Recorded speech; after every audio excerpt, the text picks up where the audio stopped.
আসসালামু আলাইকুম বন্ধুরা, আশা করছি আপনারা সবাই ভালো আছেন। আজকে আমি করতে চলেছি মেরি বিস্কুট দিয়ে কেক তৈরি। প্রথমে কেকগুলোকে ভেঙে সিটির মাধ্যমে গুঁড়ো করে নেব।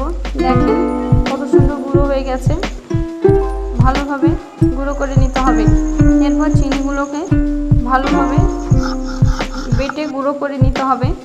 দেখতে পাচ্ছেন কীভাবে বাটা হচ্ছে। এখানে চিনিগুলোকে কত সুন্দর করে বাটা হয়ে গেছে। এগুলো বাটিতে ঢেলে নিলাম। নেওয়া হয়ে গেছে।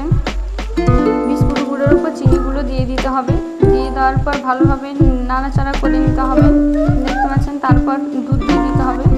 দুধ দেওয়ার পর চামচের মাধ্যমে ফেটিয়ে নেব। তারপর একটা ডিম ভেঙে দিয়ে দেব। ডিমটাকে ভালোভাবে ফেটিয়ে নিতে হবে, দেখতে পাচ্ছেন। তারপর 2 চামচ ঘি দিয়ে দিতে হবে। ঘিটা দেওয়ার পর ভালোভাবে ফেটিয়ে নিতে হবে।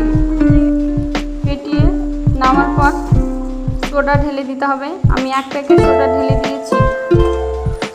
তারপর কড়াইয়ে চিনি দিয়ে দিতে হবে। কড়াইয়ে চিনিটা কিছুক্ষণ গরম হয়ে নেড়ে চেড়ে কিছুক্ষণ গরম করার পর একটু জল দিয়ে দিতে হবে। জলটা ভালোভাবে ফুটে এলে একটা বাটিতে ঢেলে নেব। দেখতে পাচ্ছেন কত সুন্দর কালার হয়েছে। এবং এটা বাটিতে ঢেলে নিলাম। দেখতে পাচ্ছেন ঢালা হয়ে গেছে। এবং ডোটা বাটিতে ঢেলে নিলাম।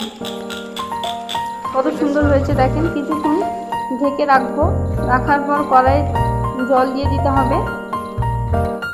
দেখতে পাচ্ছেন আপনারা। এবার বাটিটাকে ওর উপর বসিয়ে দিলাম। এবার 40 মিনিট ঢাকা দিয়ে দিতে হবে। দেখেন কেকটা কত সুন্দর হয়ে ফুলে উঠেছে, আপনারা দেখতেই পাচ্ছেন।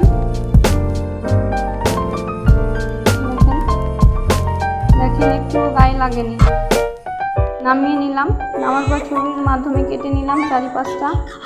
কেটে নেওয়া হয়ে গেলে একটা থালাতে ঢেলে নিলাম। দেখেন কিভাবে ঢালা হলো। দেখতে পাচ্ছেন কত সুন্দর হয়েছে। দেখতে কিন্তু খুব সুন্দর লাগছে। আপনারা জানাবেন কমেন্টে কেকটার কালারটা কেমন লাগছে। আপনাদেরকে জানাতে না ভুলেন। এবার এটাকে সাজিয়ে নিলাম। এত কষ্ট করে ভিডিও করছি, আপনারা প্লিজ একটা লাইক দিয়ে দিবেন।